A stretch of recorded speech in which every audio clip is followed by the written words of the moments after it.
नमस्कार दोस्तों, stock market studies में फिर से एक बार आपको स्वागत है। तो आज यहाँ पे मैं बात करूँगा एक इंश्योरेंस कंपनी के बारे में। देखिए इंश्योरेंस कंपनी के नाम लेते ही लोगों के मन में एसबीआई का नाम आ जाता है, साथ ही साथ आईसीआईसीआई के नाम आ जाता है, एचडीएफसी का नाम आ जाता है। तो मैं आज जिस कंपनी के बारे में बात करूँगा, वो एक पीएसयू कंपनी है।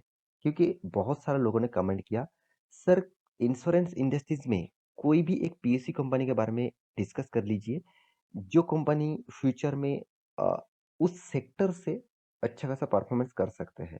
तो चलो मैं आज डिस्कस करूँगा एक पीएससी कंपनी के बारे में, एक पीएससी इंश्योरेंस कंपनी के बारे में जिसका नाम है जनरल इंश्योरेंस।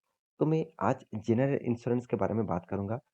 तो इस कंपनी के बारे में डिस्कस करने से पहले मैं रिक्वेस्ट करूँगा अभी तक जितने सारे दोस्त अभी तक चैनल को सब्सक्राइब नहीं किया, तो प्लीज़ सब्सक्राइब करके रखिए क्योंकि आपको बहुत सारे इन्फॉर्मेशन इस चैनल के माध्यम से लगातार मिलते जाएँगे।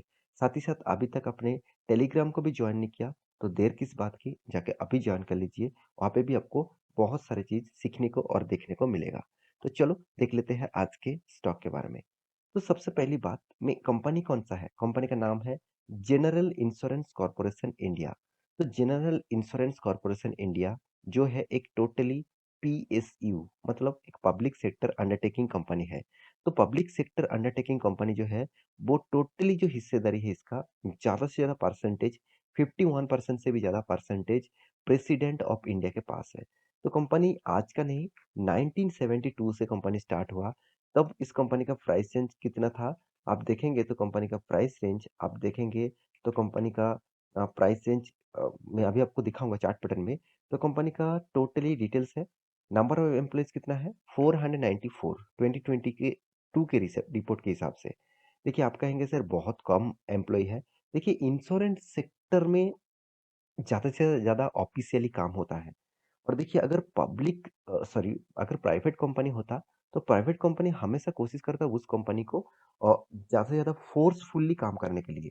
गवर्नमेंट कंपनी हमेशा फ़ोकस रखते हैं, मगर उत सर्विसेज़ देने के लिए, इन प्रॉफ़िट कमाने के लिए फ़ोकस नहीं रखते हैं। तो इसलिए उसका जो बिज़नेस का मॉडल्स है, वो पब्लिक सेक्टर से बहुत अलग है। तो यहाँ पे आप देख सकते हैं कंपनी का पूरा डिटेल्स। अभी कंपनी का बाकी स्ट्रेंथ आपके सामने डिस्कस करता हूँ। पहले मैं चार्ट पैटर्न 1 मंथ के दिखा दूँ तो नेगेटिव में है करीबन-करीबन 4% के आसपास। 6 मंथ में छोटा-मोटा प्रॉफिट है। 1 साल में करीबन 15% के आसपास लॉसेस, 5 साल में 70% आसपास लॉसेस, मैक्सिमम में भी 70% आसपास लॉसेस। कंपनी जब स्टार्ट हुआ था 400 के लेवल में था, आज गिरते-गिरते 125 रुपीज़ के आसपास चला है। देखिए जब आप वीडियो देखेंगे शायद वो डेटा चेंज हो जाएगा, तो इसमें कुछ फ़र्क नहीं पड़ना चाहिए। As a investor price importance नहीं है, कंपनी इम्पोर्टेंस है। तो क्या कंपनी बहुत छोटा है? बिल्कुल भी नहीं। कंपनी 21,000 करोड़ का मार्केट कैप है इसका। कोई छोटा-मोटा कंपनी मत समझ लेना। कंपनी का कंपटीटर के हिसाब से कंपनी का रैंकिंग अभी 7 नंबर पोजीशन में आ चुके हैं क्योंकि कंपनी का मार्केट कैप 21,000 करोड़ का है और इससे ज़्यादा बड़ा कंपनी आप सभी जानते हैं एलआईसी लाइफ इंश्योरेंस कॉर्पोरेशन है, उसबीआई एसबीआई लाइफ है, एचडीएफसी लाइफ है, आईसीआईसीआई प्रूडेंशियल है, आईसीआईसीआई लम्बार्ड है, स्टार हेल्थ इंश्योरेंस है। तो सारे इंश्योरेंस कंपनी को आपको यहाँ पे दिखेगा। तो अभी इस कंपनी में कितना दम है, चलो वो मैं आपके साथ डिस्कस कर लेता हूँ। सबसे पहली बात कंपनी की एक बार वेबसाइट विजिट करना तो आपको कुछ चीज़ देखने को मिलेगा। कंपनी का बिज़नेस क्या है? तो यहाँ पे आप देख सकते हैं कंपनी का एक्चुअली जनरल इंश्योरेंस आप सभी जानते हैं। फिलहाल के लिए देखा जाए तो उम, इंडिया में जितने सारे लोग हैं, जितने सारे अ, यहाँ पे जितने सारे लोग हैं, ज़्यादा से ज़्यादा लोगों के पास इंश्योरेंस नहीं है। क्यों? क्योंकि उसका जो एनुअली इनकम है, एवरेजली देखा गया तो एनुअली इनकम 5 से 10,000 मतलब 5 के से 10 के इस रेंज में ही उसका इनकम है। तो इस इनकम से वो घर कहाँ से चलाएगा और साथ ही साथ वो इंश्योरेंस कहाँ से करेंगे? तो इसीलिए इंश्योरेंस सेक्टर अभी भी पिटे हुए हैं। अगर मतलब ब्लू चिप जैसे कंपनीज देखेंगे तो उसका भी इंश्योरेंस का सेक्टर का हालत अभी भी उतना ज़्यादा परफॉर्मेंस नहीं किया है। मगर फ्यूचर में इस सेक्टर बहुत ग्रोथ करेगा क्योंकि ये मैं नहीं बता रहा हूँ, आप खुद राकेश झुनझुनवाला जी का इंटरव्यू देख लेना।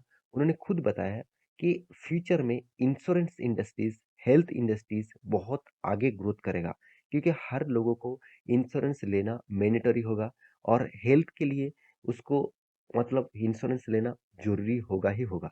तो इसीलिए इस सेक्टर से अभी फ़ोकस रखना चाहिए। तो फ़ोकस तो रखेंगे, क्या कंपनी में उतना दम है? क्या उस कंपनी के ऊपर निवेश करना चाहिए?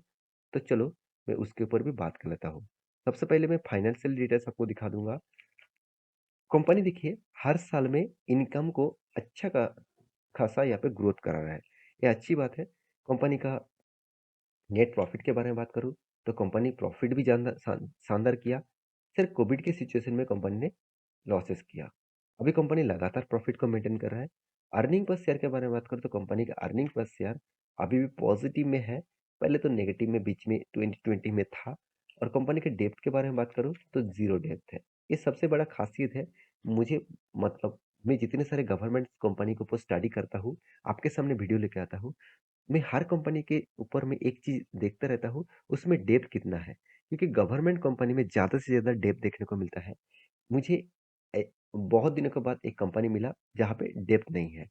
तो कंपनी के बाकी डिटेल्स के बारे में बात करूँ, तो कंपनी का मार्केट कैप कितना 21,000 करोड़ का, पी रेशियो भी रीजनेबल प्राइस में है। इंडस्ट्रीज पी रेशियो से तो बहुत कम है। कंपनी का return of equity, return of capital अच्छा खासा लेवल में दिखा। प्रोमोटर के पास कितना 85% होल्डिंग है। मैं पहले बता चुका हूँ। प्रोमोटर के पास बहुत ज़्यादा होल्डिंग होगा। कंपनी के डेट ऑफ डे कुछ भी नहीं है।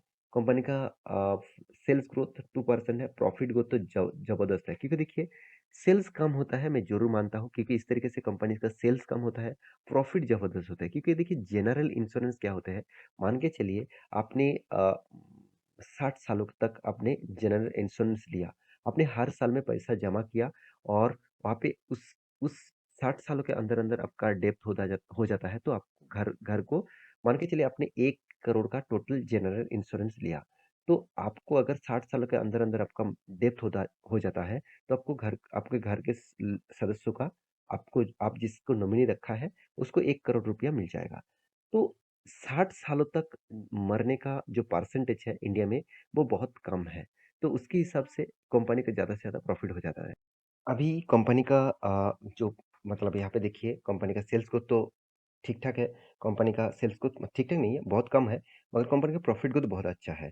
कंपनी का मार्केट कैप टू सेल्स देखेंगे तो 0.45% का है। मतलब मार्केट कैप टू सेल्स अ, बताता है कि आपको ₹1 कमाने के लिए कंपनी को कितना पैसा पेमेंट करना पड़ रहा है। तो बहुत कम है, मैं ज़रूर कहूँगा। तो कंपनी का प्रॉफिट एंड लॉस के बारे में बात करें तो कंपनी ऐसे नहीं कि कंपनी प्रॉफिट नहीं किया। हर साल में कंपनी प्रॉफिट को मेंटेन किया, बीच में छोटा-मोटा लॉसेस किया।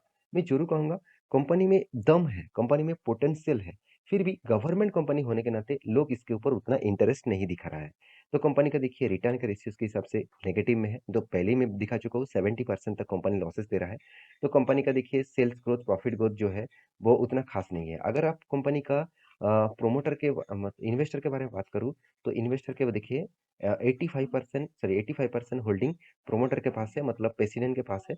उसके बाद देखिए एफआईएस के पास छोटा-मोटा होल्डिंग है, डीएस के पास 10% है, पब्लिक के पास कितना 2% है। और आप यहाँ पे डीआईएस देखेंगे तो इनमें आपको एलआईसी जैसे कंपनी आपको दिखेगा ही, और उसी के पास सारे के सारे हिस्सेदारी है, क्योंकि एलआईसी गवर्नमेंट कंपनी है और गवर्नमेंट चाहते हैं हर कोई गवर्नमेंट कंपनी को बचाने के लिए, उसको टिकाने के लिए, उसको फंडिंग के लिए एलआईसी को पेमेंट करने के लिए बोलता है।